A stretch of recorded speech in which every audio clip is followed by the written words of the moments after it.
যেই দিন এই লোকটা যে হাত বাড়াইছে, ইয়া রাসূলুল্লাহ কিছু দেন, পেটে খাবার নাই, 2 দিন 3 দিন পর্যন্ত খাবার নাই। নবী ডাক দিয়া বলে, ও মুসাফির, তোমার পেটে যেমন 2 দিন 3 দিন পর্যন্ত খাবার নাই, দেখো আমার নবীর পেটেও আজকে 2 দিন 3 দিন পর্যন্ত খাবার নাই। আরে তোমারে দিতে মনে চায়, আমি কোত্থেকে দিব, কিন্তু আমার রসুলের অভ্যাস নিয়ম হইল, আমার কাছে যদি কেউ হাত পাতে আমি রসুল তারে খালি ফেরত দেই না। তবে এমন সময় হাত পাচ্ছ আমার পকেটে নাই, তুমি যেমন আমিও তেমন, তবে তোমারে খালি ফেরত দিব না। আমার জামাতা ওসমান আছে, যাও ওই ওসমানের কাছে যাও, তুমি যাই আমার কথা বইলো, যায়া তার কাছে তোমার প্রয়োজনের কথা বলবা, ওসমান তোমাকে শব্দ মতো দান করে দিবি। লোকটা হাঁটতে হাঁটতে ওসমান গনির বাড়িতে যান। মুসাফির ওসমান গনির বাড়িতে যাইয়া ওসমান গনির বাড়িতে গেলেন সন্ধ্যা সময়। লোকটা দেখতেছে ওসমান গনি বিবির ধমকাইতেছে, বিবি এত বড় করে তুমি শৈলতে জ্বালাইলা, ল্যাম্প জ্বালাইলা, তৈল বেশি করে জ্বলতেছে, তৈল কমাও, আলো কমাও, তৈল বাঁচাও। বিবির ওসমান গনি ধমকাইতেছে, এত আলো বাড়াইলাম, কেরোসিন বেশি করে হাংবে, শৈলতা কমাও, তেল কমাও, তেল বাঁচাও, আগুন কমাও, শৈলতা কমাও। লোকটা এই কথাগুলো যায় উঠানে দাঁড়ায় দাঁড়ায় লোকটা শুনতেছে, ওসমান গনি বিবির ধমকাইতেছে তেল বাঁচানোর জন্য, আগুন কম করে জ্বালানোর জন্য। লোকটা ডাক দিয়া হায় রে, নবী আমারে কোন লোকের কাছে পাঠাইছে, যেই লোকে ঘরের আলো কমায় তেল বাঁচানোর জন্যে, ওই লোক আমারে দিবে কি? ও তো আমার থেকে আরো বড় কিপটা, তার কাছে ছায়া কোনো লাভ নাই, জায়গা জায়গা ছায়া, মান ইজ্জত নষ্ট করার দরকার নাই। আমারে দিব কি? আমার থেকে আরো বড় কিপটা। আস্তে আস্তে করে লোকটা পেছনে ভেদ করে চলে গেল। আল্লাহর নবীর কাছে যাওয়ার পর নবী জিজ্ঞেস করলো, হে পথিক ওসমান গনি তোমার কি দিছে বলো। লোকটা ডাক দিয়া কয়, নবী গো, ওসমানের কাছে আমি চাই নাই। বলে কেন চাও নাই? কয় না না, তার যে অবস্থা দেখছে ছায়া কোনো লাভ নাই, না না আমি আর তার কাছে যাব না। আল্লাহর নবী ডাক দেয়া কয়, চাও নাই কেন? তুমি যাও, আবার যাও আমার ওসমানের কাছে, আবার যাও, আবার গিয়া যদি তুমি কিছু চাও ওসমান তোমাকে দিবে, খালি ফেরত দিবে না। আমার রসুলের কথা আমি রসুল বলছি, তুমি যাও, যায়া ওসমানের কাছে তুমি বলো তোমার প্রয়োজন পুরা করে দিবি, যাও ওসমানের কাছে যাও। নবীজি দুসরা তারে আবার দ্বিতীয়বার পাঠাইলো, যাও। লোকটা আবার আস্তে আস্তে করে হাঁটি হাঁটি পা বাড়ায় ওসমান গনির বাড়িতে যায়। ওসমান গনির বাড়িতে যাওয়ার পর এবার দেখতেছেন ওসমান গনি যে বালিশ দিয়া ঘুমায়, ওই বালিশ ফাইটা তুলা বের হয়ে গেছে, তুলাগুলো উড়ে যাইতেছে, ওগুলো ধরতেছে, এইভাবে ধরে আবার তুলা আনে, ওই সিরা বালিশের ভিতরে তুলা ঢুকাইতেছে। এবার লোকটা ডাক দেয়া কয়, হায় হায় কেমন কিপটা লোক, তুলা উড়া যায়, একটা তুলা উঠতে দেয় না, ওগুলোই না বালিশের ভিতরে ভরে। হায় হায়, এমন কিপণ লোক তো আমি জীবনে কোনোদিন দেখি নাই। তার কাছে ছায়া কোনো লাভ নাই, চাইলে মনে হয় কিছুই পাবো না, আজকাও জায়গা। লোকটা আবার দ্বিতীয়বার আমার পয়গম্বরের কাছে চলে গেছে। নবীজি বলতেছে, কি দিছে আমার ওসমান তোমাকে? কে দিছে? কয় দেওয়া লাগবে না, যাওয়া লাগবে না, এই লোকের কাছ থেকে আমি কোনো কিছু আনতে চাই না। কয় কেন? না আমি যাবো না। কি হইল? আমি যে দৃশ্য দেখছি, এই দৃশ্য দেখে কোনো মানুষ তার কাছে কোনো চাইতে পারে না। রাহমাতুল লিল আলামিন বলে, যাও, আবার যাও, তুমি কেন খালি ফেরত আসো? তুমি কেন বলো না আবার আমার কথা বললাম?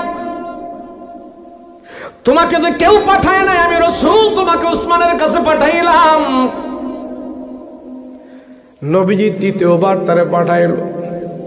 এবার লোকটা যা দেখে ওসমান গনি উঁচা একটা টিলার উপরে বৈশা সুই আর সুতা নিয়ে ঘষাঘষি করতেছে।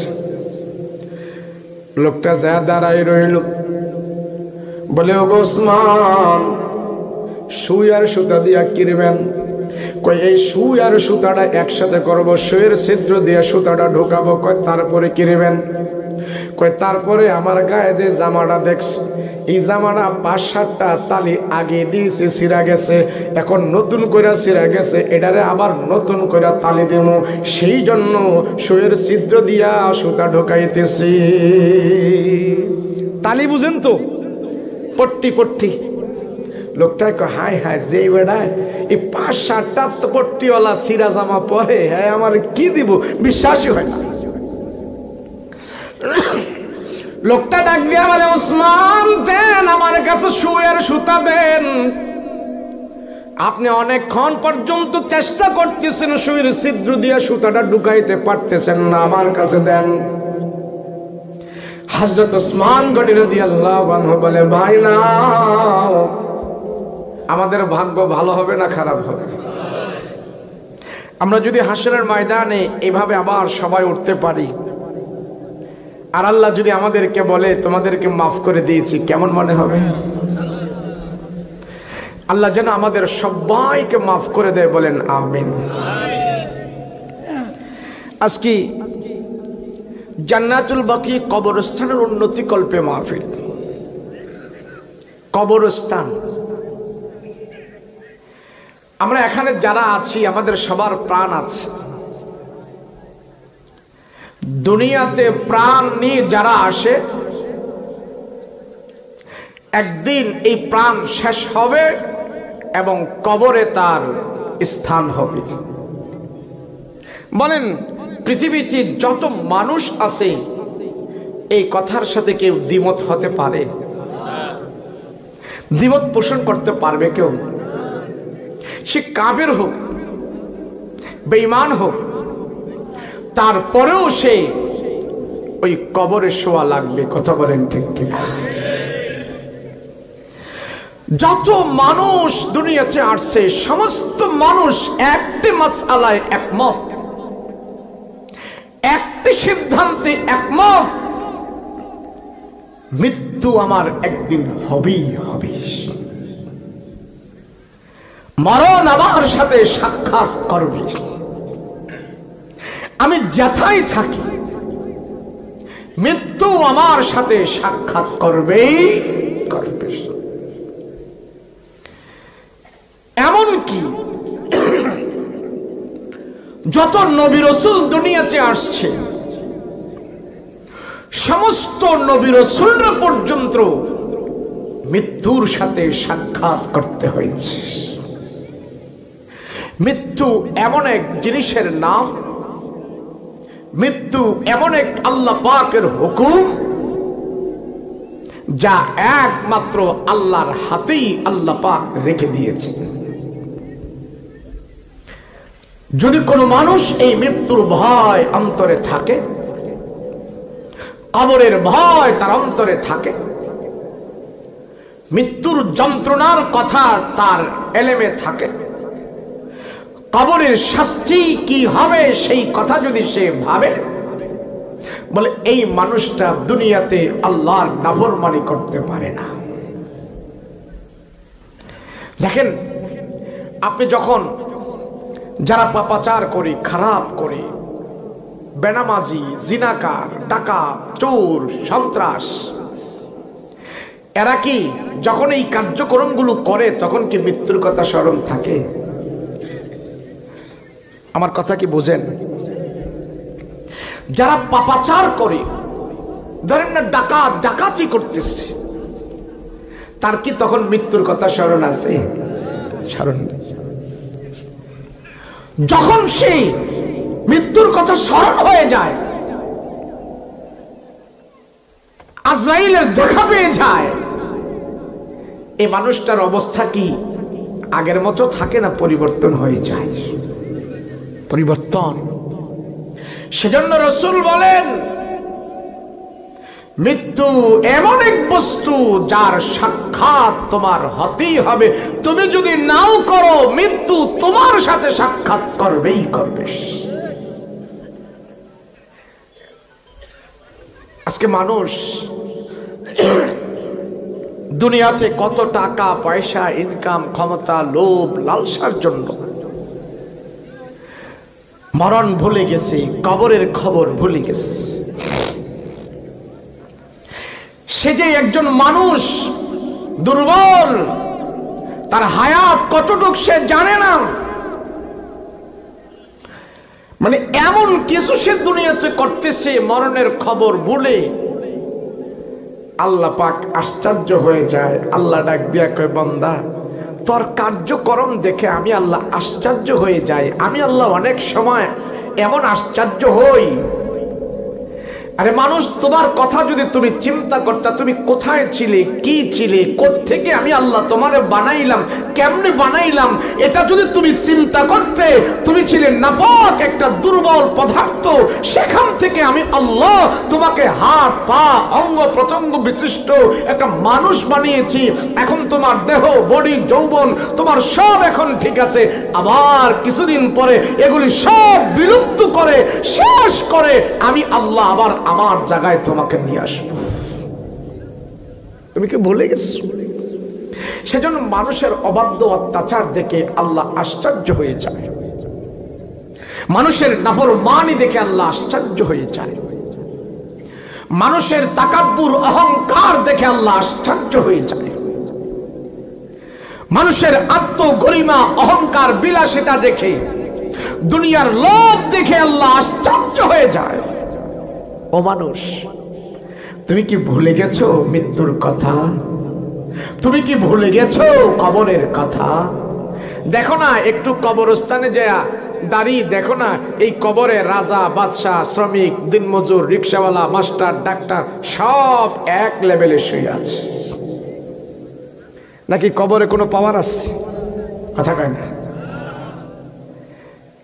কোনটা মন্ত্রী কবর, কোনটা এমপির কবর, কোনটা হুজুরের কবর, কোনটা রিক্সাওয়ালার কবর? কবরে কি এমন সম্মান দেওয়া আছে? সবাই এক না, এক লেভেলে শোয়া আছে। সেজন্য আল্লাহ পাক, আমি যে খুতবার মধ্যে আয়াতটা তেলাওয়াত করেছি, এই আয়াতে আল্লাহ বলে আমি আশ্চর্য হয়ে যাই, বান্দা কেমনে তুমি নাফরমানি করো? তুই ফজরের নামাজ না পড়ে কেমনে ঘুমিয়ে থাকো? আমি আল্লাহ আশ্চর্য হয়ে যাই। তোমার ইমাম তোমাকে মসজিদে আনে না, তোমার ইমাম তোমাকে ল্যাপের নিচ থেকে জাগ্রত করে আল্লাহর কুদরতি কদমে সেজদা দিতে ঘুম থেকে জাগ্রত করে না।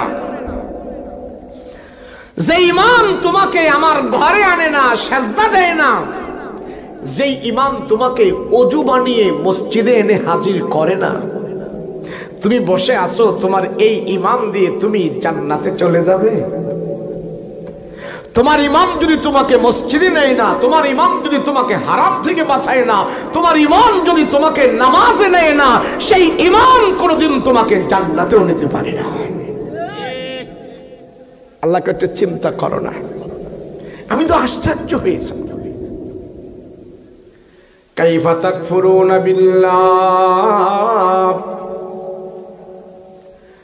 আল্লাহ কয় কাইফা তাকফুরুনা বিল্লাহি ওয়া কুনতুম আমওয়াতা।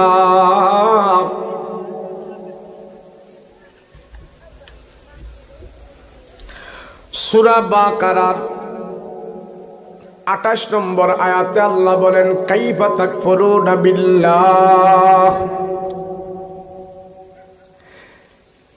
দুনিয়াতে আমরা দেখে কোনো একটা সম্মানী মানুষ, কোনো একটা ভালো মানুষ, সে যদি খারাপ করে ফেলে আমরা আশ্চর্য হয়ে যাই।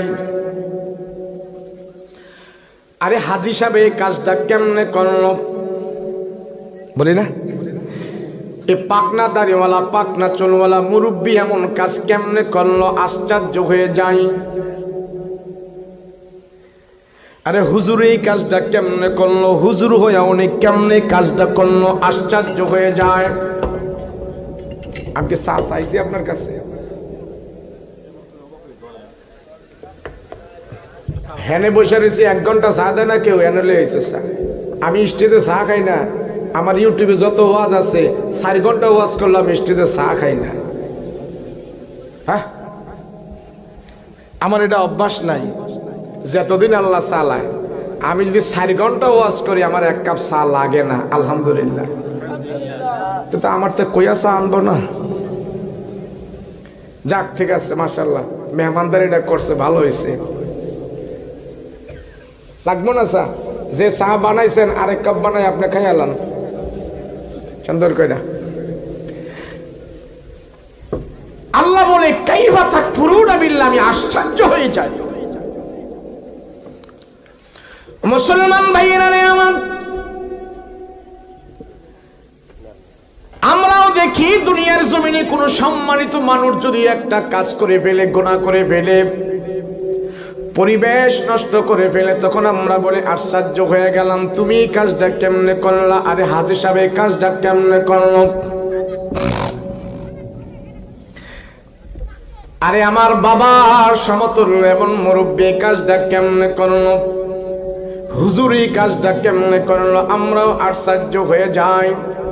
আল্লাহ কোরআনের আয়াতে ডাক দিয়া বলেন কাইফা, কাইফা মানে আমি আল্লাহ আশ্চর্য হয়ে যাই, কেমনে বান্দা তুই এমন কাজ করস, কেমনে বান্দা তুই এটা করলি?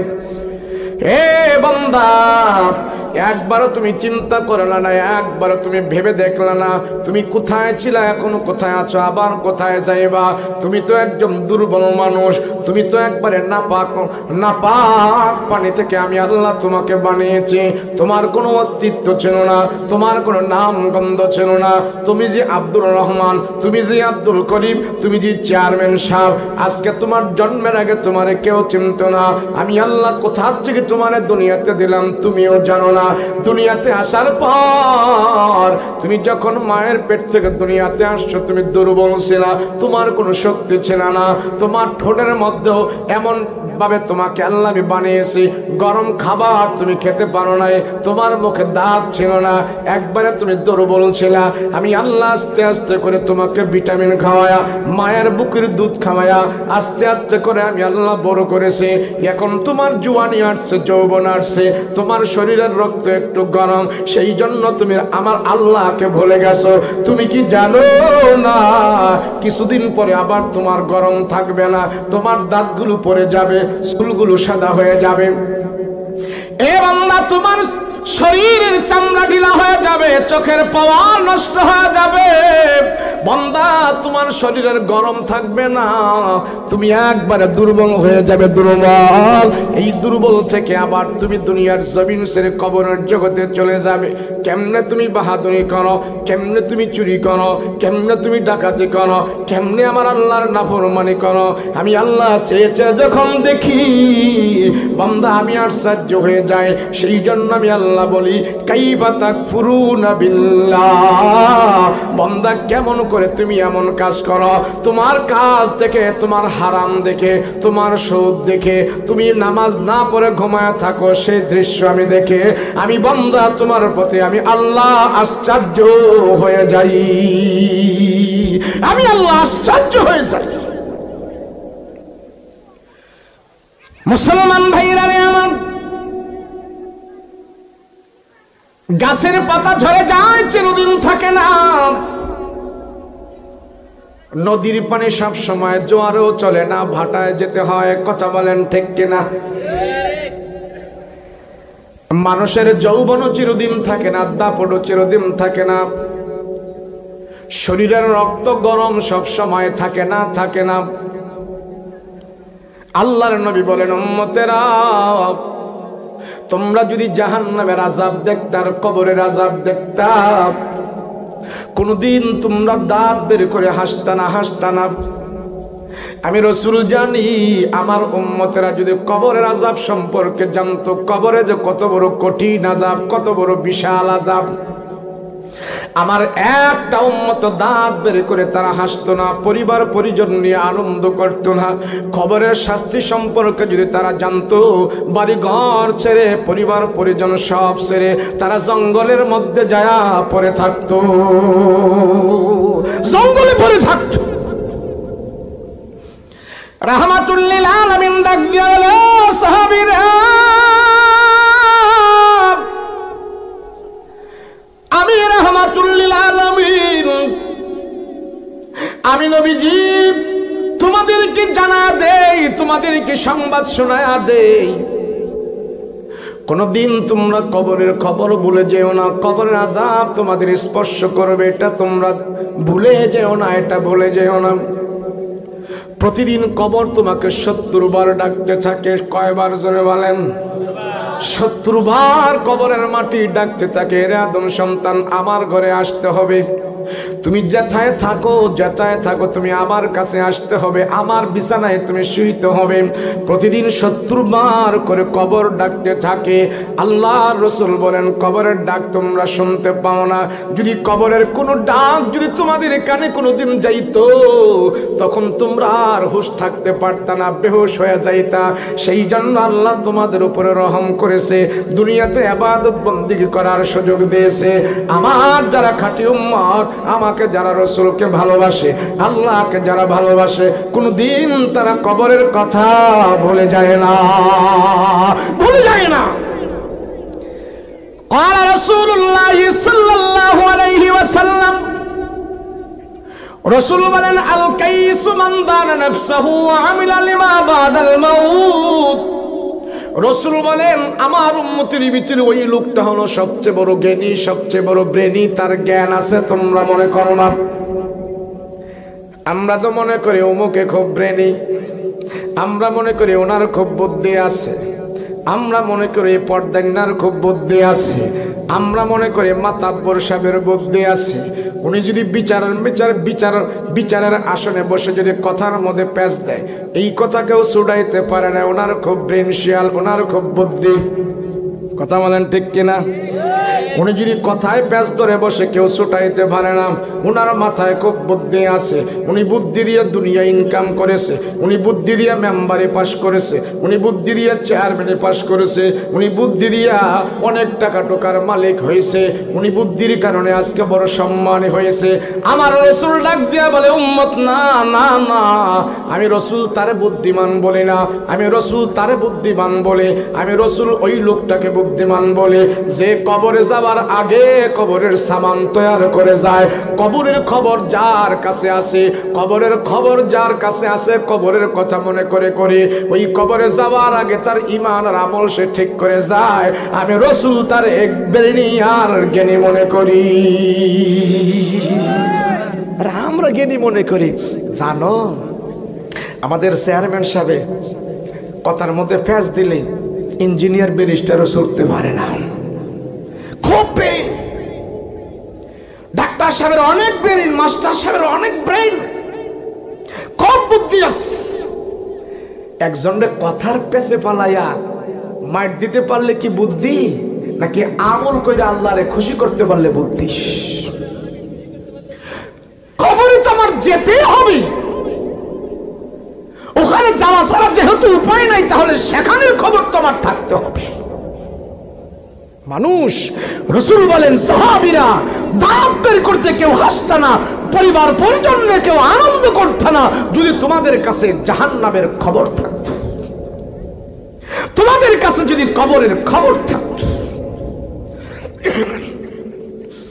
রাহমাতুল লিল আলামিন কবরের পাশ দিয়ে হেঁটে যান।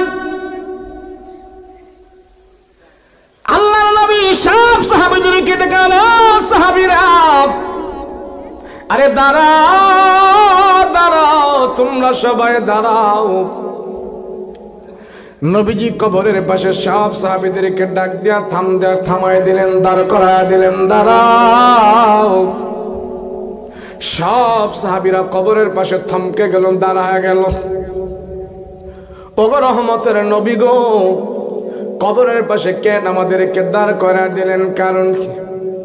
নবীজি ডাক দিয়া বলে, সাহাবীরা রে, আমি রাসূল দেখতে পাইতেছি এখানে দুইটা কবর আছে। এতগুলো কবরের ভিতরে দুইটা কবর আছে, এই দুই কবরের ভিতরে শাস্তি হইতেছে, এই দুই কবরের ভিতরে আযাব হইতেছে।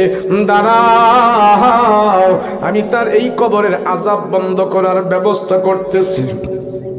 আল্লাহর নবী ডাক দিয়া বলে, সাহাবীরা জানো কেন কবরের ভিতরে আযাব হয়? এই দুই কবরের ভিতরে কেন আযাব হইতেছে তোমরা জানো না কি নাও? বলে সাহাবীরা বলে, না গো নবীজি, না আমরা জানি না কেন কবরের ভিতরে আযাব হইতেছে, জানি না। আল্লাহর নবী বলে, সাধারণ দুইটা আমলের কারণে এখানে আযাব হইতেছে, ছোট্ট ছোট্ট দুইটা গুনার কারণে আযাব হইতেছে। যেই গুনাহগুলোকে আমরা খুব ছোট্ট মনে করে আমরা কেউ এগুলিকে আর করি না। ওই ছোট ছোট গুনাহ আমাদের কাছে ছোট্ট গুনাহ, কিন্তু ছোট্ট গুনার কারণে আল্লাহ এই কবরের ভিতরে বিশাল বড় শাস্তি দিতেছে। মাত্র ছোট দুইটা গুনাহ। সাহাবীরা বললেন, ইয়া রাসূলুল্লাহ, সেই ছোট দুইটা গুনাহ কি? রাসূল বলেন, সাহাবীরা দেখো একটা কবর এখানে, এই কবরের ভিতরে আযাব হইতেছে। এই লোকটা বসে বসে মানুষের গীবত গাইতো, শাসটলে বসে, ঘরের ভিতরে বসে, মেল দরবারে বসে শুধু মানুষের গীবত গাইতো। উমুকে ভালো না, তুমুকে ভালো না, হ্যাঁ ভালো না, তুই ভালো না, উমুকে এটা করেছে, উমুকে এটা করেছে, নিজে কি করেছে কোনো খবর নাই। পাড়া মহল্লার মানুষের কাছে অন্যজনের বদনাম বেড়াইতো, মুসলমান ভাইয়ের ইজ্জত নষ্ট করে দিত, মুসলমানকে গালি দিতে পরোয়া করতো না, পাড়া মহল্লার মানুষকে অপমান করতে কষ্ট পাইতো না, পাড়া মহল্লার মানুষকে সবার সামনে সে অপমান করত, নিজের কোনো মনে করতো না।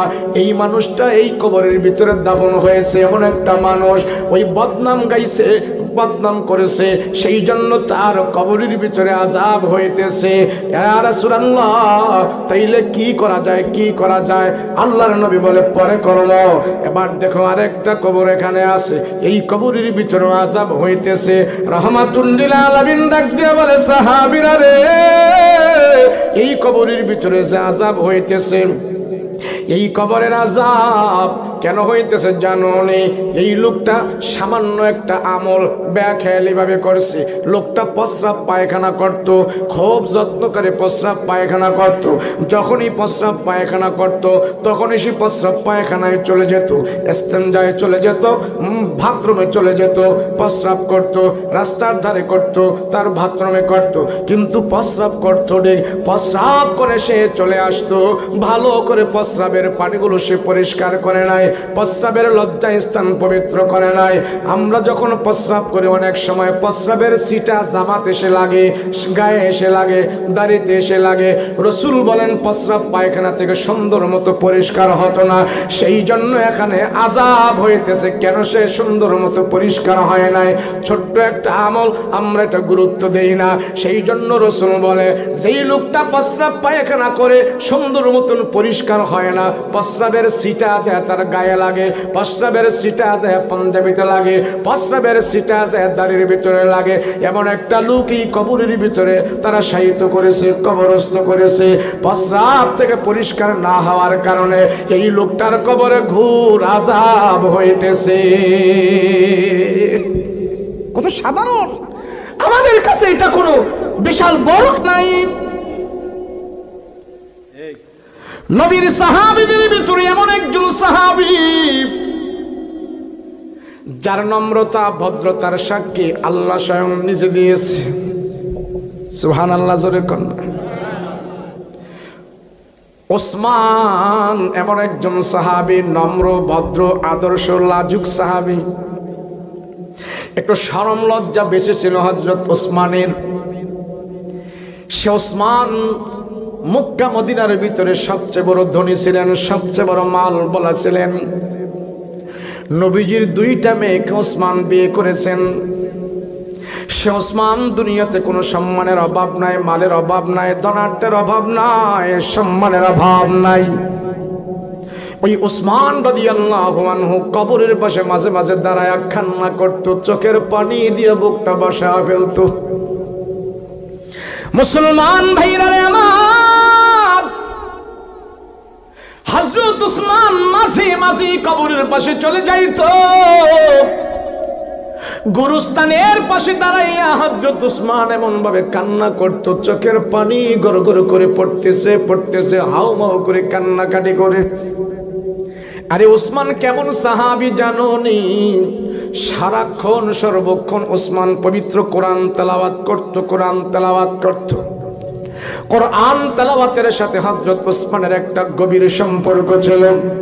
কাফের মুশরিকরা যেদিন হযরত ওসমান রাদিয়াল্লাহু আনহুকে শহীদ করে দিয়েছে, ওই শহীদরত অবস্থায় হযরত ওসমান কোরআন তেলাওয়াত করতেছে, কোরআন তেলাওয়াত ছাড়ে না। কাফের মুশরিকরা চতুর্দিক দিয়ে বেষ্টনী দিয়েছে, হযরত ওসমানকে দুনিয়ার জমিন থেকে বিদায় করে দেবে, শহীদ করে দেবে। কিন্তু ওসমান রাদিয়াল্লাহু আনহু কোরআন তেলাওয়াত করতেছে।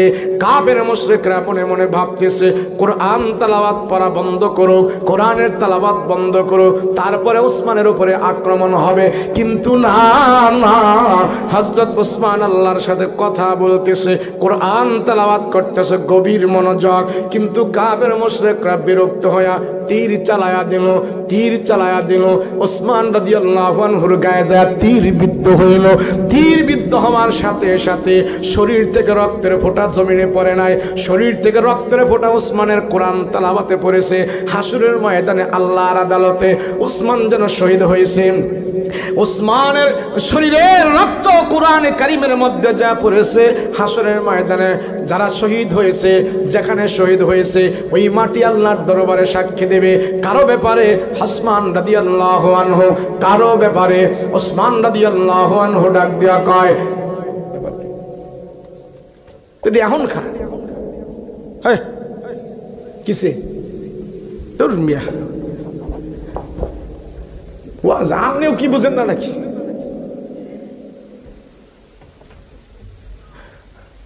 কয় ঘন্টা রানিং করে আইছি জানেন আপনারা?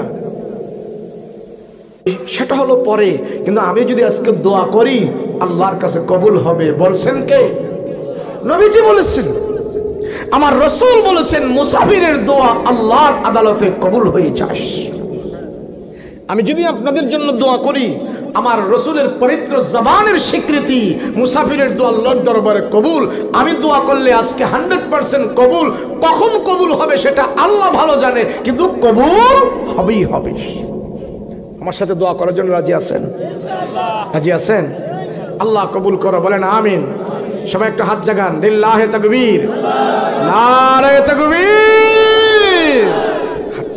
আচ্ছা বলেন তো, আপনারা এখানে যতক্ষণ বসে থাকবেন লাভ হইব কি? কি লাভ হবে? এই পাবনার মানুষ আপনারা যে বসে থাকেন ওয়াজে, লাভ আছে না কোনো? কি লাভ?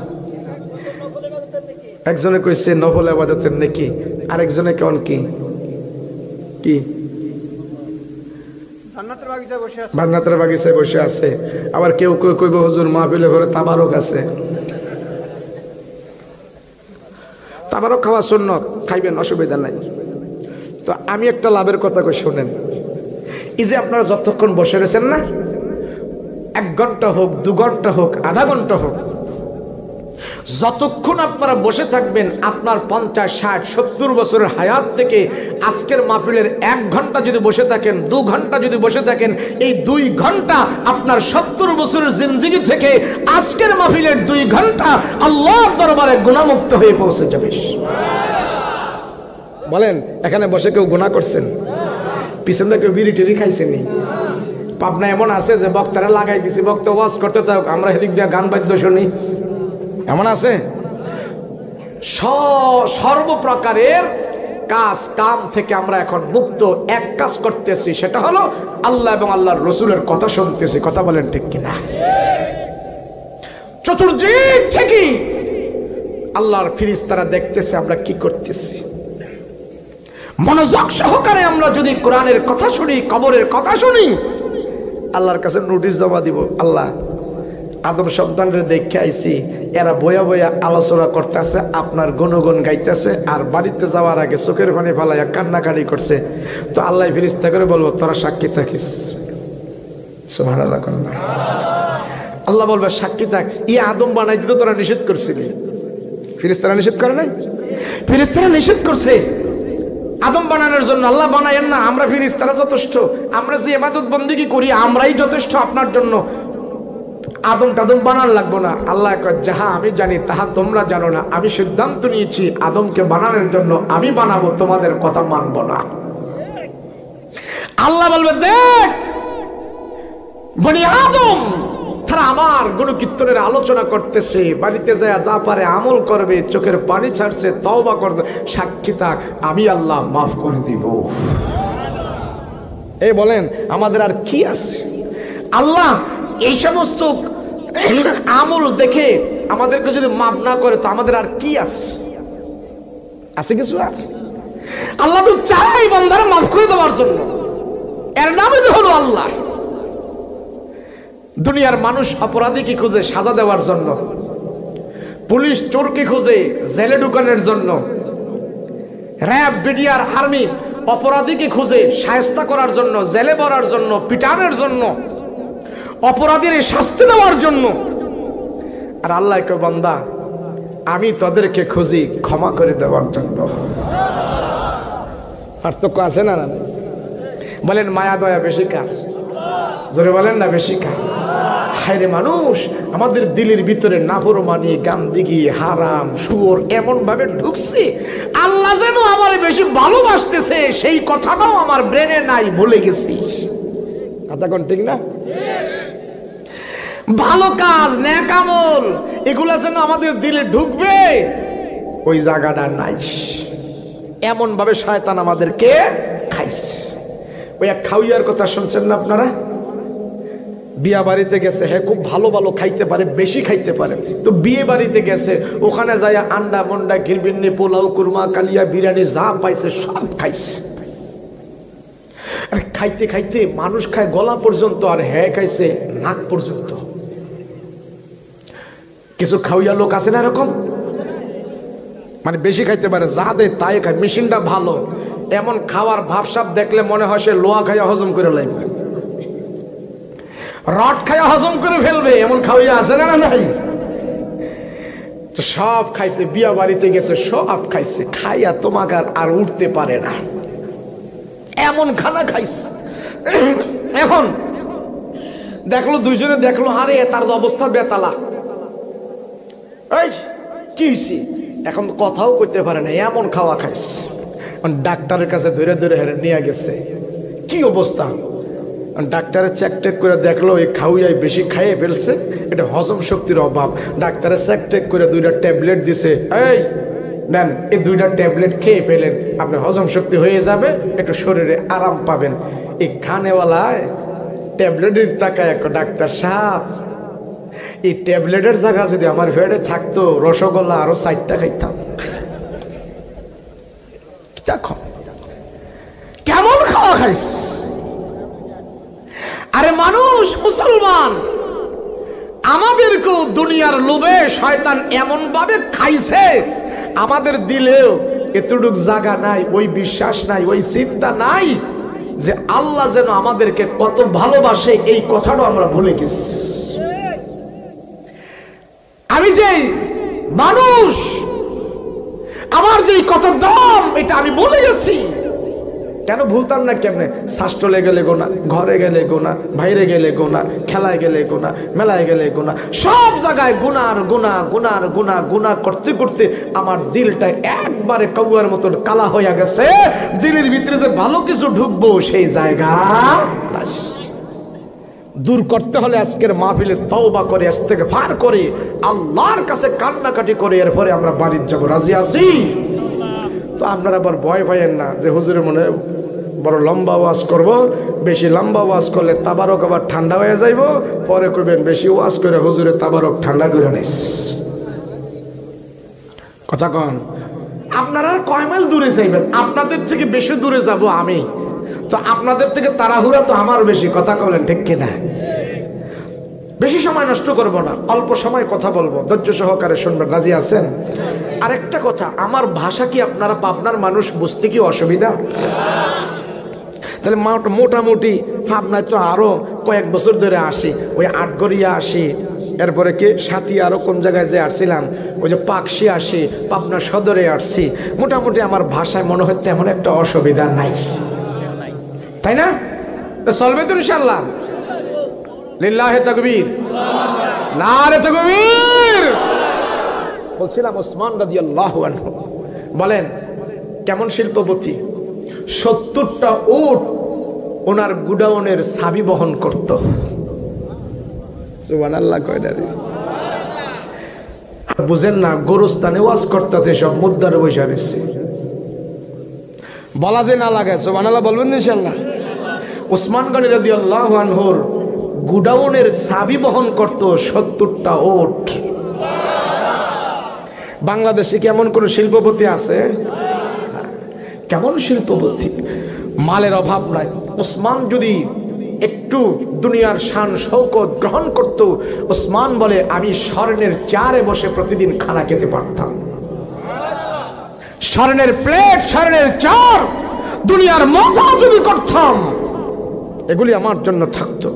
ওসমান সেগুলি করে নাই, ওসমান এগুলি করে নাই। ধানের হাত খুব লম্বা ছিল ওসমান গনির। কেমন লম্বা জানেন?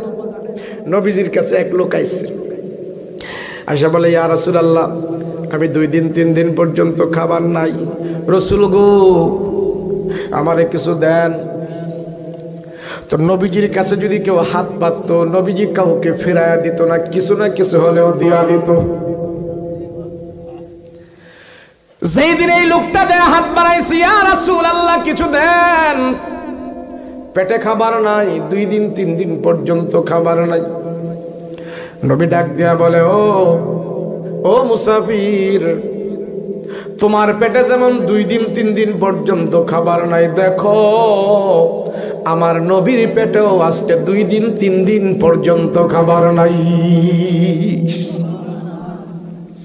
আরে তোমারে দিতে মনে চায়, আমি কোত্থেকে দিব? কিন্তু আমার রাসূলের অভ্যাস নিয়ম হইল, আমার কাছে যদি কেউ হাত পাতে আমি রাসূল তারে খালি ফেরত দেই না। তবে এমন সময় হাত পাচ্ছ আমার পকেটে নাই, তুমি যেমন আমিও তেমন, তবে তোমারে খালি ফেরত দিব না, আমার জামাতা ওসমান আছে, যাও ওই ওসমানের কাছে যাও, তুমি যাই আমার কথা বইলো, যায়া তার কাছে তোমার প্রয়োজনের কথা বলবা, ওসমান তোমাকে সাধ্য মতো দান করে দিবি।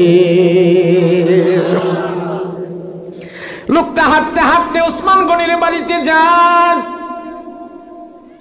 মুসাফির ওসমান গনির বাড়িতে যাইয়া ওসমান গনির বাড়িতে গেলেন সন্ধ্যা সময়। লোকটা দেখতেছে ওসমান গনি বিবির ধমকাইতেছে, বিবি এত বড় করে তুমি শৈলতে জ্বালাইলা, ল্যাম্প জ্বালাইলা, তৈল বেশি করে জ্বলতেছে, তৈল কমাও, আলো কমাও, তৈল বাঁচাও। বিবির ওসমান গনি ধমকাইতেছে, এত আলো বাড়াইলা,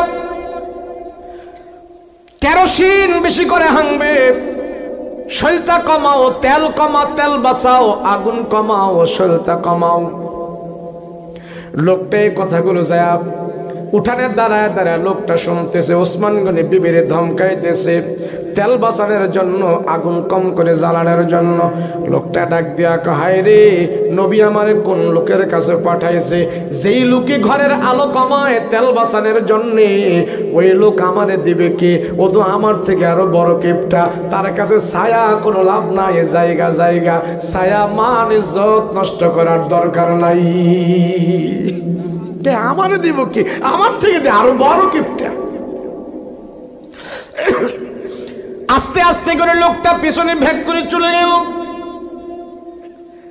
আল্লাহর নবীর কাছে যাওয়ার পর নবীজি জিজ্ঞেস করলো, হে পথিক ওসমান গনি তোমার কি দিছে বলো।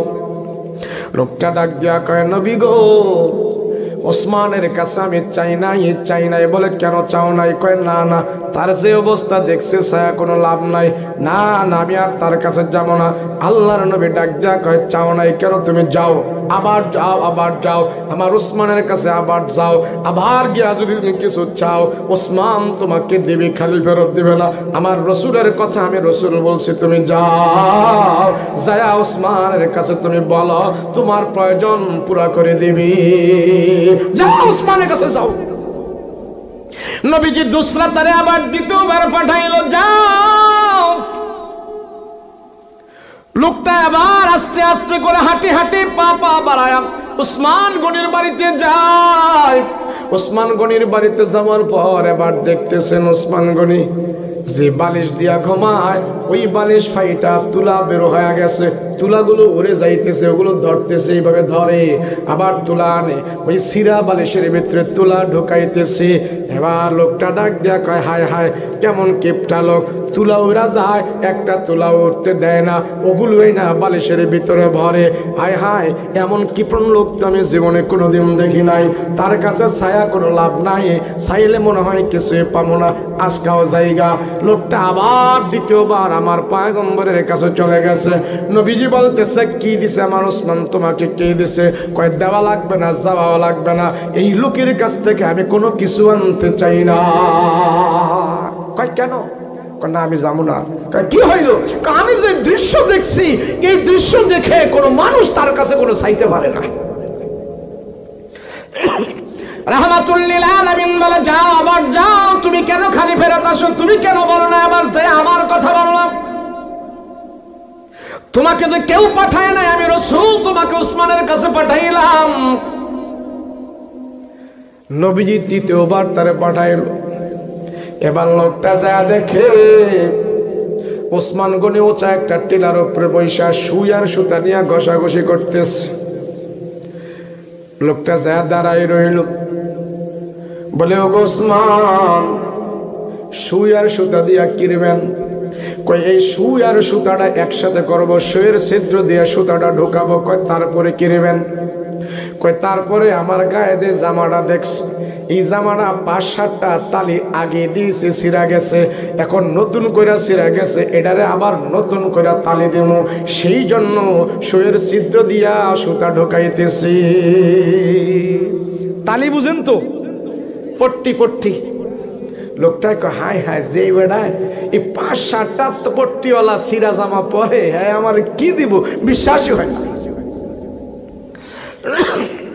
লোকটা ডাক দিয়া বলে, ওসমান দেন আমার কাছে সুইয়ের সুতা দেন। আপনি অনেকক্ষণ পর্যন্ত চেষ্টা করতেছেন, সুইয়ের ছিদ্র দিয়ে সুতাটা ঢুকাইতে পারতেছেন না, আমার কাছে দেন। হযরত ওসমান গনি রাদিয়াল্লাহু আনহু বলে, ভাই নাও, তুমি আমারে ছোট্ট একরামটা করে দাও। এবার ওই লোকটা ওসমান গনির কাছ থেকে যখন সুই আর সুতা নিল, এক ধাপি সুইয়ের ছিদ্র দিয়া সুতাটা ঢোকা দিল। ওসমান নেন আপনার কাম সারেন। ওসমান গনি বলে, ভাই রে তুমি কোত্থেকে আসলা, কোত্থেকে আসলা? আমি ছোট্ট একটা কাজ অনেকক্ষণ ধরে ঘষাঘষি করতেছি, আমার এই ছোট্ট কাজটা তো অনেকক্ষণ ধরে আমি পারতেছি না, তুমি এমন মুহূর্তে আমাকে সে আক্রম করে দিলা। আমি তোমার জন্য খুশি হইয়া কি দিতে চাই তুমি বলো, কি নিতে চাও? আমি ওসমান তোমার চাওয়া পাওয়া পুরা করে দেব, কি বলো? বলে, যা দেন আপনি তাই আমি নেব। ওসমান বলে লোকটাকে, বলে, ভাই তুমি বসো, মুসাফির মানুষ তুমি বসো, আমি মুদিরকে ডাক দেই, ম্যানেজারকে ডাক দেই, তোমার জন্য হাদিয়া তোহফা নিয়ে আসতেছি। ওসমান রাদিয়াল্লাহু আনহু ডাক দেয়া বলে, তাল হেনা মুদির, হে ম্যানেজার তুমি এখানে আসো। এই মুসাফির মনে হয় কোনো পথহারা, মনে হয় কোনো অভাবী, তাকে তুমি গোডাউন থেকে যায় এক বস্তা এক ওট জব গম আটা বুঝাই করে একটা উট তার সামনে নিয়ে আসো। আমি ওসমান তারে ভর্তি করা একটা উট ভর্তি করা জব গম আটা যা আছে আমি তারে দান করে দিতে চাই। লোকটায় যখন ওই লোক ম্যানেজার সব হাজির করে সারছে, লোকটায় কয়, আমারে দিবেন? বলে, হ্যাঁ তোমার জন্য। হ্যাঁ বিশ্বাস হয় না। বলেন কি আপনি আমাকে দিয়ে দিবেন? কি উপহাস করছেন? বলেন, আরে হ্যাঁ এটা তোমার জন্য, আমি তোমাকে আল্লাহর রাস্তায় দিয়ে দিস। লোকটা ডাক দিয়ে বলে, ওসমান আমার বিশ্বাস হয় না, হয় না, আপনি কি আমার সাথে মজা করতেছেন কিনা? বলে, ভাইরে না না মজা করতেছি না, তোমাকে আমি আল্লাহকে খুশি করার জন্য তোমাকে আমি দিয়ে দিয়েছি। লোকটা ডাক দিয়া কয়, ওসমান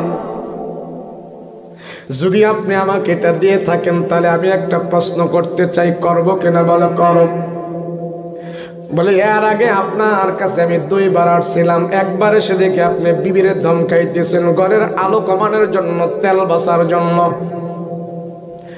আরেকবার আইসা দেখলাম আপনার বালিশ ফাইটা তুলা বের হয়ে গেছে, তুলাগুলো আপনি একসাথে জমা করতেছেন, কারণ কি?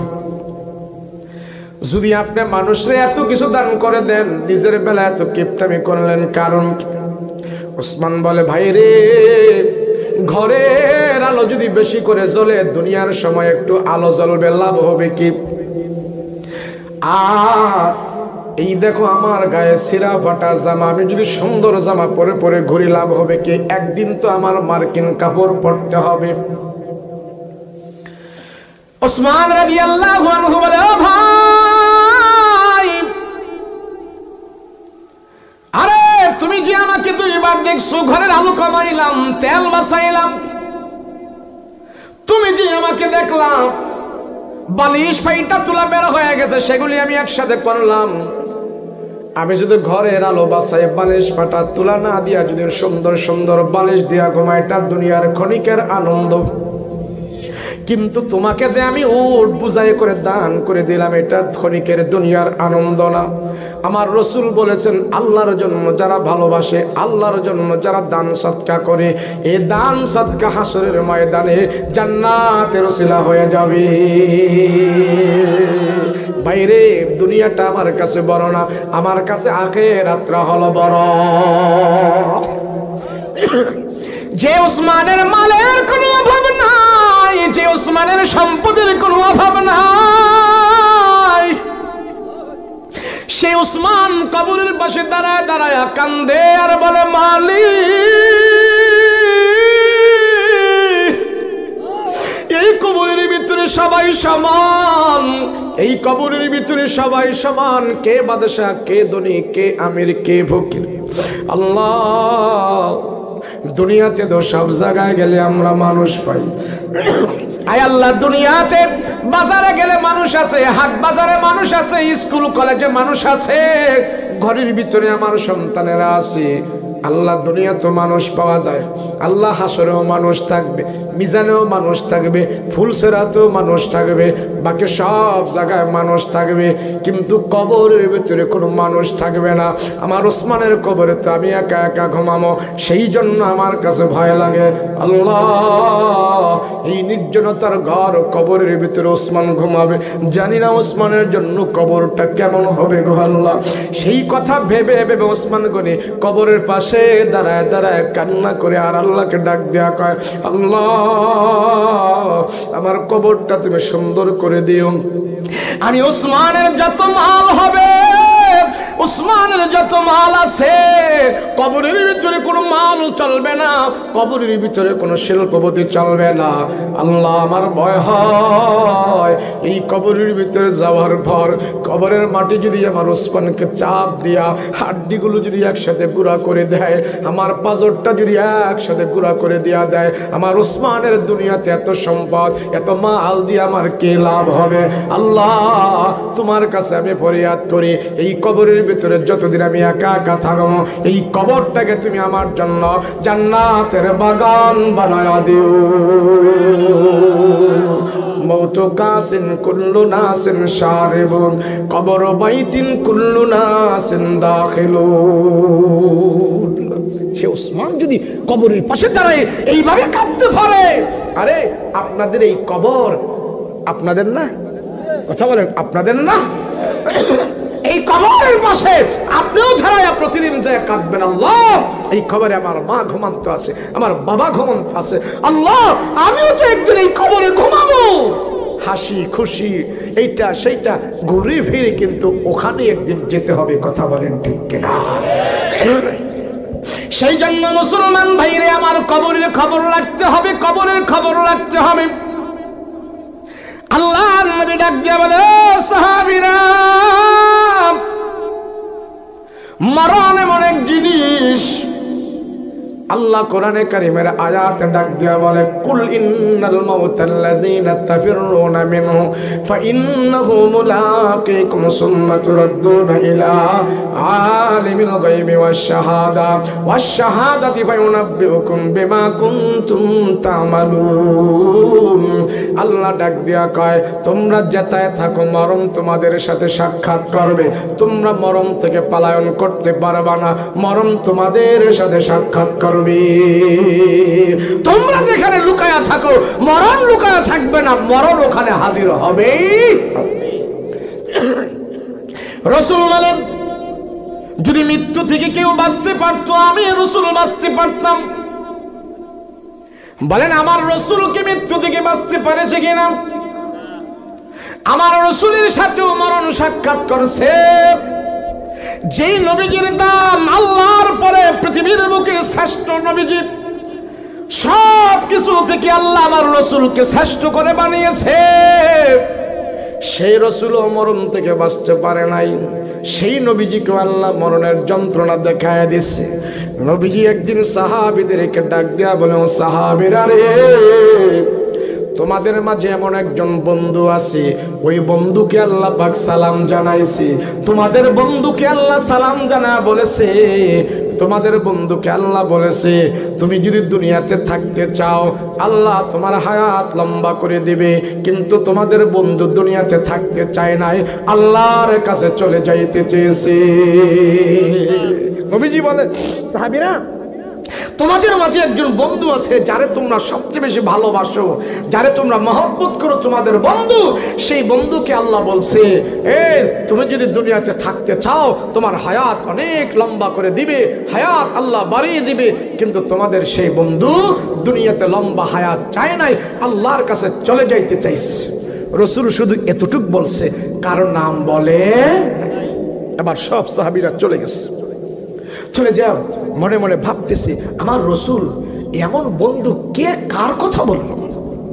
তো সবাই ধারণা করে মনে হয় আলীর কথা কইছে, মনে হয় উসমানের কথা কইছে, কেউ কেউ বলে আবু বকরের কথা বলছে, আবার কেউ কেউ বলে না তলহার কথাও বলতে পারে। রাসূল বলছে তোমাদের ঘনিষ্ঠ বন্ধু আল্লাহ তারে সালাম দিয়ে বলছে দুনিয়াতে থাকার জন্য, তোমাদের সেই বন্ধু দুনিয়াতে থাকতে চায় নাই, আল্লাহর কাছে চলে যাইতে চাইছে। সব সাহাবীরা শুধু এখন টেনশনে পড়ে গেল, আমাদের এমন বন্ধুটা কে? আল্লাহ তার দুনিয়াতে থাকতে কইলো কিন্তু থাকতে চায় না, আল্লাহর কাছে চলে যেতে চাইলো, বন্ধুটা কে? সব সাহাবীরা আবার টেনশনে পড়ে গেলে এমন বন্ধুকে, এমন বন্ধুকে আল্লাহ সালাম জানায়া থাকতে বললো, থাকে নাই। সাহাবায়ে কেরাম মিলে হযরত আলীর কাছে গেল। আলীকে জিজ্ঞেস করে, ওগো আলী, আল্লাহকে আপনারে সালাম দিয়া বলছে কিনা দুনিয়াতে থাকার জন্য? আলী কয়, না না, আল্লাহর পক্ষ থেকে তো আমি এমন সালাম পাই নাই, এমন সালাম পাই নাই। এটা সাউন্ড দিত কোন আর এটা দিকু দিত কোন? এই ঘুমান কে ঘুমায়, এটা সাউন্ড সুন্দর করে ইকো দাও। আল্লাহ পাক রব্বুল আলামিন বলে, না না, আমাকে সালাম দেয় নাই। সাহাবায়ে কেরাম আবার উসমানের কাছে বলে, ও উসমান, আল্লাহ কি আপনাকে সালাম দিয়েছে কিনা দুনিয়াতে থাকার জন্য, আল্লাহ আপনার হায়াতটা লম্বা করে দিবে, আপনাকে আল্লাহ বলেছে কিনা?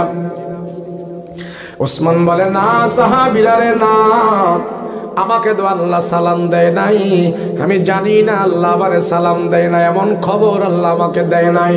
সাহাবীরা আবার ওমর রাদিয়াল্লাহু আনহুর কাছে গেছে, ওগো ওমর, আল্লাহ তো আপনার রাসূল তো আপনাকে বলেছে দুনিয়াতে যদি নবীজির পরে কেউ নবী হইতো আল্লাহ আপনাকে নবী বানায়া পাঠাইতো, আপনার অনেক সম্মান আছে, আপনার অনেক মর্যাদা আছে, আল্লাহ কি আপনারে সালাম দিয়ে এমন কথা বলছে কিনা দুনিয়াতে থাকার জন্য? না, উসমান কয়, না না, আল্লাহর পক্ষ থেকে আমি এমন সালাম পাই নাই। সব সাহাবায়ে কেরাম হযরত আবু বকর রাদিয়াল্লাহু আনহুর কাছে গেছে, যায় দেখে আবু বকর দুইটা চোখের পানি ফেলে ফেলে কান্না করতেছে, বুকটা বাসায় ফেলছে। সব সাহাবীরা যায় আবু বকরের সামনে বসতে, ওগো আবু বকর, মনে হয় আল্লাহ আপনারে সালাম জানাইছে, দুনিয়াতে আপনি থাকতে চান নাই, সেই জন্য মনে হয় আপনি কান্নাকাটি করতেছেন, কান্নাকাটি করতেছেন। আবু বকর রাদিয়াল্লাহু আনহু ডাক দিয়া বলে, সাহাবীরা রে, না না না, আরে আল্লাহ আমারে সালাম দেয় নাই, আরে রাসূলের কথা তোমরা বুঝো নাই, আমার রাসূলের যে বলছে আমাদের প্রিয় মানুষকে সালাম দিয়েছে, তোমরা আমার নবীজির কথা বুঝো নাই, আমারে সালাম দেয় নাই, কোনো সাহাবীর সালাম দেয় নাই। আল্লাহ স্বয়ং আমাদের নবীকে সালাম দেয়া বলছে, ওগো নবীজি, আপনি যদি দুনিয়াতে থাকতে চান আপনার হায়াত লম্বা করে দিবে। এই কথাটা আমাকে বলে নাই, তোমাদেরকে বলে নাই, আল্লাহ স্বয়ং আমাদের নবীকে বলছে। আমাদের নবী আর দুনিয়াতে থাকতে চায় নাই। রসুল আল্লাহর কাছে বলছে, আল্লাহর কাছে নাকি নবীজি চলে যাবে। দেখো না, নবীজির কয়েকটা দাড়ি পেকে গেছে, কয়েকটা চুল পেকে গেছে, মনে হয় নবীজি আর দুনিয়াতে থাকবে না। আল্লাহ নবীকে সালাম দিয়েছে দুনিয়া থেকে চলে যাওয়ার জন্য। যখন এই কথা বলেছে, সাহাবায়ে কেরাম আবু বকরের সামনে থেকে দৌড়ানো শুরু করে দিয়েছে। সব সাহাবীরা খাওয়া দাওয়া ভুলে গেছে, বিবির সাথে থাকা ভুলে গেছে। সাহাবায়ে কেরাম যায় আমার পয়গম্বরের সামনে যায় হাউমাউ করে কান্নাকাটি শুরু করে দিয়েছে। আবার রহমতের নবী, আপনি দুনিয়া থেকে চলে যাবেন, আল্লাহ কোন সাহাবীকে সালাম দেয় নাই। আবু বকর বলেছে, আপনাকে নাকি আল্লাহ সালাম দিয়েছি, দুনিয়া থেকে নাকি আপনি চলে যাবেন, দুনিয়ার হায়াত লম্বাটা আপনি চান নাই, আপনি দুনিয়ার জমিন থেকে চলে যাবেন। নবী গো, আমরা বিশ্বাস করি না, বিশ্বাস করি না, আমাদেরকে আপনি প্রাণ ভরে মহব্বত করেন, আমরাও তো আপনাকে প্রাণ ভরে মহব্বত করি, আমাদেরকে ছেড়ে আপনি চলে যেতে পারেন না। কুলিজা বলে রসুল আপনাকে মহব্বত করি, আমাদেরকে ছেড়ে আপনি কেমনে থাকবেন? আপনাকে ছাড়া তো আমরা থাকতে পারবো না। হযরত ওমর রাদিয়াল্লাহু আনহু তরবারি নিয়ে দাঁড়ায় গেছিল আমার নবীজির ইন্তেকালের পর। এ সাহাবীরা, তোমরা যদি কেউ বলো আমার নবী মৃত্যুবরণ করেছে, তোমরা যদি বলো আমার নবী দুনিয়া থেকে চলে গেছে, আমি তোমাদের গর্দান উড়াইয়া দেব। আবু বকর হযরত ওমর রাদিয়াল্লাহু আনহুকে সান্ত্বনা দিয়া বলে, আবু বকর, নবীজি আমাদের ছেড়ে দুনিয়ার জমিন ছেড়ে কবরে চলে গেছে, নবীজিও মৃত্যুবরণ করেছে, এটা ঠিক। তুমি এমন করো না, পাগলামি করো না, হাসুরের ময়দানে জান্নাতে আমাদের নবীর সাথে আমাদের দেখা হয়ে যাবে। সব সাহাবায়ে কেরাম এবার খাওয়া দাওয়া ভুলে গেছে, বিবির সাথে আনন্দ করা ভুলে গেছে, বাচ্চা কাচ্চারে আদর করে ডাক দেয় না। সাহাবীরা ঝরঝর করে কান্না করতেছে আর বলে, রহমতের নবী গো, আমাদেরকে ছেড়ে আপনি কেমনে থাকবেন আমরা জানি না, আমরা বুঝি না। নবী সবাইকে ডাক দেয়া বলে, সাহাবীরা রে, আমি নবীও মরণশীল, আমিও মরতে হবে, তোমরাও মরতে হবে, দুনিয়ার জমিন থেকে বিদায় হতে হবে।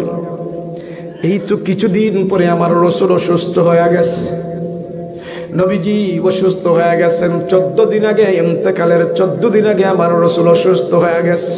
প্রতিটা প্রসবের গোড়া গোড়া দিয়া পানি বের হয়ে গেছে, ঘাম বের হয়ে গেছে, পয়গম্বরের কপালটা ঘেমে গেছে, এবার চেহারাটা ঘেমে গেছে। নবীজিকে চাদর দিয়া শোয়া রাখছি, প্রত্যেকটা প্রসবের গোড়া গোড়া থেকে পানি বের হয়ে গেছে। আল্লাহর নবী ইন্তেকালের আগে, মৃত্যুর ইন্তেকালের আগে অসুস্থ হয়ে গেছে। মা আম্মা জান আয়েশার রানের উপরে নবীজি শুয়ে আছে, মা আয়েশা রাসূলকে খেদমত করতেছে, সাহাবায়ে কেরাম খাওয়া দাওয়া বলে গিয়েছে। ইয়া রাসূলুল্লাহ, ইয়া হাবিবাল্লাহ, রহমতের নবী গো, আপনি আমাদেরকে ছাড়া কোথাও যেতে পারেন না, যেতেও পারেন না, জীবনের সবটুকু ভালোবাসা আপনার জন্য আমরা বাসছি। মক্কায় কাফের মুশরিকরা কত অত্যাচার নির্যাতন আমাদের উপরে করেছে, তারপরেও আপনার কাছ থেকে আমরা দূরে যাই নাই। রাসূল আপনার ডাইনে বামে থেকে আমরা চলেছি, আজকে আমাদেরকে ছাড়া আপনি কেমনে চলে যাবেন, এটা আমরা বিশ্বাস করতে পারি না। আল্লাহর নবী রাহমাতুল লিল আলামিনের ইন্তেকালের খবর সাহাবীদেরকে আবু বকর দিয়েছেন আগে। নবীজি ডাক দিয়া বলে, আবু বকর, আমার গোপন কথাটা কেউ বুঝেছিল না, আমি যে বলেছি তোমাদের বন্ধুকে আল্লাহ সালাম দিয়েছে, দুনিয়াতে থাকতে চায় নাই, চলে গেছে, কোন সাহাবী বুঝে নাই।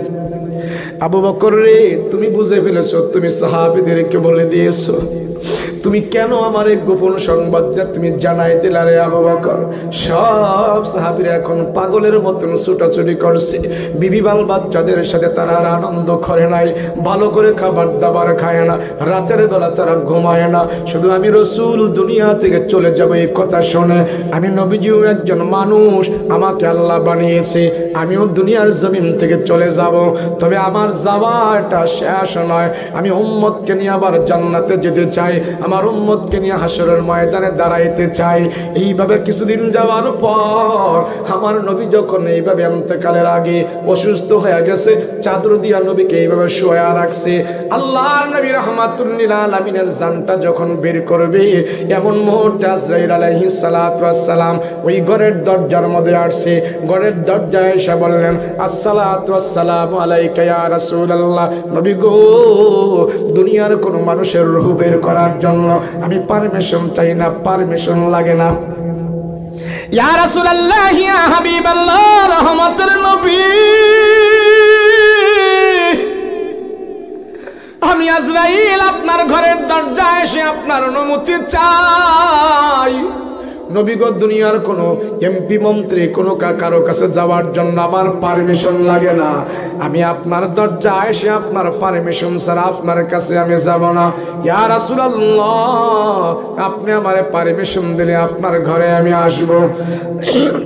আল্লাহর নবী রাহমাতুল লিল আলামিন আম্মা জান ফাতেমাকে ডাক দিয়ে বলে, ও ফাতেমা, ঘরের দরজা খুলে দাও, একজন মুসাফির আসছে, আমার কাছে আসবে, যাও দেখে আসো, তাকে তুমি নিয়ে আসো।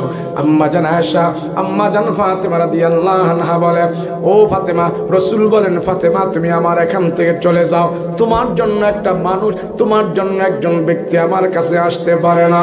বলে, কে গো? আম্মা জান ফাতেমাকে নবীজি ডাক দিয়া কয়, আজরাইল আলাইহিস সালাতু ওয়াস সালাম আমার ঘরের দরজার সামনে হাজির হয়ে গেছে। এ ফাতেমা, তুমি যাও, তুমি এখান থেকে বিদায় হও ফাতেমা, তারপরে তুমি সাথে হাসরের ময়দানে আমার দেখা হবে। আম্মা জান ফাতেমা রাদিয়াল্লাহু আনহা যখন শুনতে পাইলেন বাবার রূহটা বের করার জন্য আজরাইল ঘরের দরজার সামনে হাজির হয়ে গেছে, একটা চিৎকার মেরে দরজার সামনে যায় ফাতেমা দরজাটা খুলিয়া দেখে এমন একটা বৎসরতের মানুষ, এমন একজন মানুষ সেখানে দাঁড়ায় আছে, যার চেহারা মক্কা মদিনার কোনো মানুষের সাথে মিল নাই। মা ফাতেমা দরজা লাগায়া দিছে। আল্লাহর নবীকে ডাক দিয়া কয়, বাবা, তাকে আমি আসতে দেব না, আসতে দেব না।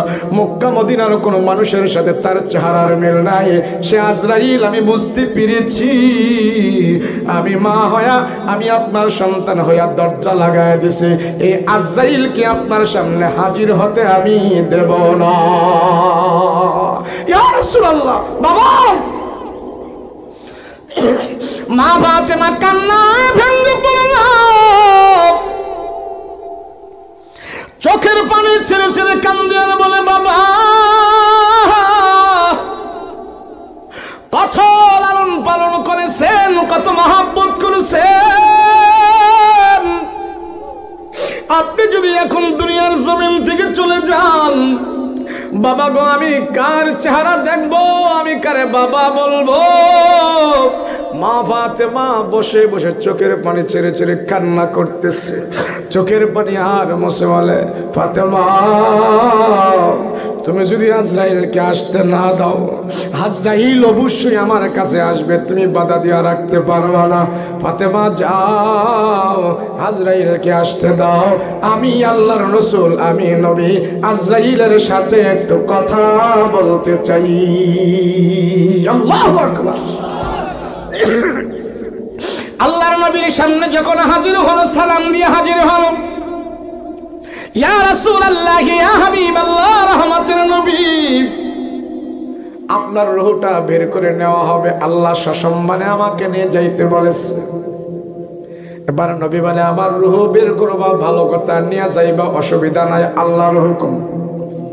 তবে আমি নবীজি জানতে চাই, আমার রূহ বের করার আগে তুমি আল্লাহকে জানাই দিয়ে আসো। আল্লাহর কাছ থেকে আমি জানতে চাই আমার উম্মতের খবর কি, আমার উম্মতের গুনাহ খাতা আল্লাহ মাফ করেছেন। আজরাইল বলে এই খবর আমার কাছে নাই, বলে জিব্রাইলকে যায় বলো। জিব্রাইল আলাইহিস সালাতু ওয়াস সালাম আল্লাহর কাছে বলে, আল্লাহ আপনার হাবিব এই কথা বলছে, মৃত্যু সজ্জায় পরেও রাসূল উম্মতের কথা বলতেছে, উম্মতের গুনাহ খাতা মাফ করেছেন কিটা জানতে চায়। আল্লাহ ডাক দিয়া বলেন, জিবরাইল যাও আমার বন্ধুকে যা বলে দিয়ে আসো, সমস্ত নবীর উম্মতের আগে আমার নবীর উম্মতেরা জান্নাতের ভিতরে যাইবে। এবার জিবরাইল আলাইহিস সালাতু ওয়াস সালাম ঘোষণা দেওয়া চলে গেল। আজরাইল আলাইহিস সালাতু ওয়াস সালাম সালাম দিলেন। সালাম দেওয়ার পর আমার রাসূলুল্লাহ সাল্লাল্লাহু আলাইহি ওয়াসাল্লামের রূহটা পবিত্রভাবে বের করবেন, আরামে বের করবেন। বের করার আগে আজরাইল আলাইহিস সালাতু ওয়াস সালাম আমার নবীর বুকের উপরে যখন এইভাবে হাতটা রাখছি, নবীজি হাউমাউ করে কান্না শুরু করে দিয়েছে আর বলতেছে, আহ আহ মৃত্যুর যন্ত্রণা যে এত কঠিন, আমার রাসূলের যন্ত্রণা এমন হচ্ছে, আর আমার উম্মতের কি অবস্থা হবে। আজরাইল ডাক দেয়া কয়, রহমতের নবী গো, আপনার রূহটা যেভাবে আরামে বের করতেছে, এর আপনার বদকা উম্মত যারা হবে, বেনামাজি যারা হবে, তাদের রূহটা যেভাবে বের করব, 100 ভাগ আযাব দিয়া কষ্ট দিয়া বেঈমানদের রূহটা বের করবে, সেই 100 ভাগের 1 ভাগ পরিমাণও আপনাকে কষ্ট দেওয়া হয় নাই। আজরাইল আলাইহিস সালাতু ওয়াস সালাম বলে, রহমতের নবী আল্লাহ আমাকে জানাই দিয়েছে আপনার পবিত্র আত্মা মুবারক আমি যেন এমন ভাবে বের করি যাতে আপনার কোনো কষ্ট না হয়, আপনার কষ্ট হবে না। আল্লাহর নবী ডাক দিয়া বলে, ভাই আজরাইল রূহ তুমি বের করেছো, কষ্ট হয় না, এরপরে যে কত যন্ত্রণা কত কঠিন, যদি আমার রূহ এরকম কঠিন হয়, বদকার উম্মতের রূহ কেমন কঠিন হবে। আল্লাহর ফেরেশতা আজরাইল ডাক দিয়া কয়, রাসূল গো আপনার কষ্ট দিব না, মৃত্যুর যন্ত্রণা যে কত কঠিন, মৃত্যুর যন্ত্রণা যে কত যন্ত্রণা, এটা বুঝানোর জন্য আপনার রূহটা আমি বের করেছি এইভাবে। না না, আপনারে কষ্ট দেব না, বিন্দু পরিমাণ কষ্ট দিয়েও আপনাকে রূহ বের করা হবে না। মরণের যন্ত্রণা এমন হবে, আপনার মুমিন বান্দা যারা হবে, মুত্তাকি পরহেজগার যারা হবে, আল্লাহ এবং আপনার প্রতি যারা ভক্তি বিশ্বাস রাখবে, তাদের রূহটা এমন ভাবে বের করা হবে, আটার খামিরা থেকে একটা চুল যদি বের করা হয় কোনো আওয়াজ হবে না, কোনো কষ্ট হবে না। আপনার উম্মতের ভিতরে মুমিন বান্দা যারা আছে, তাদের রূহটা এমন ভাবে বের করা হবে, বিন্দু পরিমাণ তারা কোনো কষ্ট পাবে না। রাসূল গো এটা বুঝাইলাম, মৃত্যুর যে যন্ত্রণা আছে সব মানুষ এটা সাপ ভোগ করতে হবে। রাসূল পাক সাল্লাল্লাহু আলাইহি ওয়াসাল্লাম বলেন, মৃত্যুর যে এমন যন্ত্রণা এমন কঠিন, আল্লাহ আমার উম্মতকে যন্ত্রণা থেকে তুমি মুক্ত দিও। আল্লাহর রাসূলের দোয়াটা আল্লাহ এমন ভাবে কবুল করেছে, আল্লাহর রাসূলকে জানাই দিয়েছে আপনার উম্মতের ভিতরে যারা মুমিন হবে, মুত্তাকি হবে, পরহেজগার হবে, তাদের রূহটা যখন বের করব তারা কোনো টেরই পাবে না। মুমিনের সামনে জান্নাত এইভাবে টলমল করতে থাকবে, মুমিন জান্নাতের নেয়ামত দেখতে থাকবে, হুর গেলেমান দেখতে থাকবে, হুর গেলেমান দেখবে, জান্নাতের নেয়ামত দেখবে, আনন্দ করবে। সেই আনন্দ মুহূর্তে মুমিনের রূহটা আজরাইল আলাইহিস সালাতু ওয়াস সালাম বের করবে, আর মুমিনের দিক দিয়ে আনন্দ বোধ করবে, রূহ বের করার কোনো যন্ত্রণাই সে অনুভব করবে না। দেখেন না আমাদের সমাজে ওই যে পোলা পান্ডে খতনা করায় না, আপনার দেশে খতনা করায়, আমার দেশে মুসলমানিও কয়, মুসলমানই করায়নি, খতনা করায় না। দেখেন খতনা করানোর সময় হেরে কয় এটা কর, এটা কর, এই কর, এই কর, এই সল ছাত্র দিয়ে ভুলাইয়া রাখছে, টাস করে কোন সময় কারছে হেওটের ভয় নাই, আছে না নাই। মুমিনের রূহটা এমন ভাবে অনেক কিছু তার সামনে ঝলমল ঝলমল করতে থাকবে, জান্নাতের হুর গেলেমানদের নাচ দেখতে থাকবে, জান্নাতের আরাম উদ্যানের কথা দেখতে থাকবে, জান্নাতের বাগান দেখতে থাকবে, হাসতে থাকবে। ওই অবস্থায় আজরাইল আলাইহিস সালাতু ওয়াস সালাম মুমিনের রূহটা বের করে নিয়ে যাবে। নবীজি বলে যারা বদকার হবে তাদের রূহটা এমন ভাবে বের করা হবে তাদের গলা শুকিয়ে যাবে। 7 সমুদ্র 13 নদীর পানিও যদি তাদেরকে খাওয়াই দেওয়া হয়, বৎকার যারা হবে ওই রূহটা যে এমন ভাবে বের করবে তার গলা শুকিয়ে যাবে, ভিতর শুকিয়ে যাবে। 7 সমুদ্র 13 নদীর পানি দিলেও তার পিপাসা মিটবে না। নবীজি বলেন একটা জীবিত বকরিকে যদি এইভাবে বেঁধে জবাই করে নাই, বকরিটা জীবিত, এই জীবিত বকরির খাল যদি এইভাবে চামড়া আছে না, চামড়াটা সিলাই যদি এইভাবে টান দেয়, বকরিটার কত কষ্ট হবে, কত কষ্ট হবে।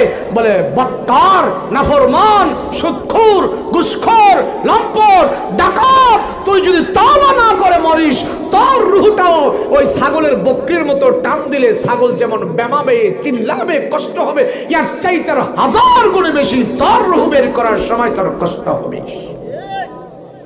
বলেন আমরা কি বৎকার হয়ে মরবো নাকি মুমিন হয়ে মরবো? বেনামাজি হয়ে মরবো না নামাজি হয়ে মরবো? যারা বলেন কি হয়ে মরতে চাই? আমরা ইমানদার হয়ে মরতে চাই, ইমান নিয়ে মরতে চাই, কোরআন নিয়ে মরতে চাই, রাসূলের আশিক হয়ে মরতে চাই। কথা বলেন ঠিক কিনা?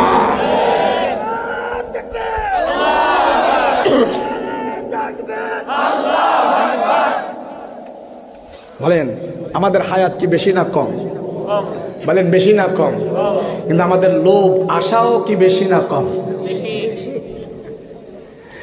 আমাদের হায়াত হইল মাত্র 50, 60, 70, 80, কিন্তু 300 বছরের প্ল্যান করে রাখছি। আমার নাতি খাইব, পতি খাইব, এরপরে যারাইব হেরা খাইব। বলে কি বলে না? এটা হলো জাহেলি, এটা হলো জাহেলি কথা। আমি আমার নিজের চিন্তা করি, মানুষ মরণের চিন্তা যদি তার ভিতরে না থাকে, শুধু মানুষ না, শুধু গরু ছাগলের মতো। গরু ছাগলের মরার চিন্তা আছে, কুকুরের মরার চিন্তা আছে, এই যে বকরি, ভেড়া, দম্বা, এগুলিকে মরণের চিন্তা আছে। তো আমিও তো যেইভাবে চলতেছি, গরু ছাগল যেমনে চলে আমিও তেমনে চলতেছি, আমারও মরার চিন্তা নাই। তাহলে মানুষ হয়ে আমার লাভ হইল কি? কথা বলেন ঠিক কিনা? একটা গরুরে সকালবেলা কৃষক মাঠে ঘাস খাইতে দিচ্ছে, তো এটা কৃষক 10টা বাজে যায় দেখে এটা ঘাস খায়, জোহরের টাইমে যায় দেখে ঘাস খায়, বিকেলে যায় দেখে ঘাস খায়। যখন বিকেলবেলা সন্ধ্যার সময় মাঠ থেকে নিয়ে আসবে, তখনও কৃষক দেখে এটা ঘাসই খায়। কথা বলেন ঠিক না? রাত্রে আইনা ঘরে খোয়ারে বাঁধছেন গরুরে, দিনের বেলাও মাঠে খাইছে, রাত্রে যায়ও দেখেন এটা চাবায়, খেরকুডা খায়। কথা কোন ঠিক না? গরু রাত্রেও খায়, দিনেও খায়। এই খাওয়ার সাথে আরো 2টা কাজ করে, মাঝে মাঝে ঘুমায়, পায়খানা প্রস্রাব করে, করে না করে না? তাহলে গরুর কাম কি? সকালে বিকালে রাত্রে সব সময় চলছে সাবানি খাওয়া, খায় না? কথা কোন কি? আরেকটা কাম কি? পায়খানা করছে, প্রস্রাব করছে, মাঝে মাঝে একটু ঘুমাইছে। হ্যাঁ, নামাজ নাই, কালাম নাই, রোজা নাই, সত্য নাই, মিথ্যা নাই, কোরআন নাই, কিচ্ছু নাই। গরুর এগুলি আছে। তো আমিও সকালবেলা 8টা বাজে ঘুম থেকে উঠছি, উঠে আমি কাজ করতেছি, জোহর গেল, জোহর নাই, খাওয়া আছে, পায়খানা আছে, প্রস্রাব আছে, রাত্রে এসে ঘুম আছে, নামাজ নাই, রোজা নাই, কিচ্ছু নাই। তো গরু আর আমার ভিতরে কোনো পার্থক্যও নাই। হ্যাঁ, আমি মানুষ, আমি গরু ছাগল নয়। আমি শুধু খাবো আর পায়খানা প্রস্রাব করবো আর ঘুমাবো, সেই জন্য আমাকে দুনিয়াতে পাঠায় নাই। তাহলে গরু ছাগলটা পাঠাইলে যথেষ্ট ছিল। বলেন আমরা কি মানুষ না গরু ছাগল? মানুষ হলে কপাল লাগায় আল্লাহকে সেজদা দিতে হবে। কথা বলেন ঠিক কিনা? এই কপাল আল্লাহ নিজের কুদরতি হাত দিয়ে বানাইছে। আল্লাহ বলেন আমার কুদরতি হাতের কপাল লাগায়া যারা আমাকে সেজদা দেয়, নবীজি বলেন একটা সেজদার দাম তামাম পৃথিবীর চাইতে আল্লাহর কাছে আরো বহুত বেশি দামি হয়ে যায়। সেজদা দিব তো ইনশাআল্লাহ। নবীজি বলেন ফজরের নামাজ না পড়া যে ঘুমায়া থাকবে, হাসরের ময়দানে তার মাথাটা ফাটাইয়া সব জায়গায় ছিন্ন বিচ্ছিন্ন করে নিয়ে যাবে, আবার এক জায়গায় লাগবে, আবার তার মাথা ফাটানো হবে, আবার ছিন্ন বিচ্ছিন্ন হবে, আবার এক জায়গায় হবে, আবার তার মাথা ফাটানো হবে। ফজরের নামাজ না পড়া যে ব্যক্তি ঘুমাইয়া থাকবে, নবীজি বলে যারে দেখতেছো ফজরের নামাজ পড়ে মসজিদ থেকে বের হইল, তোমরা সাক্ষী দাও এই লোকটা শুধু নামাজ পড়ে বের হয় নাই, সে ইসলামের পতাকা নিয়ে বের হয়েছে। আমি মুসলমান।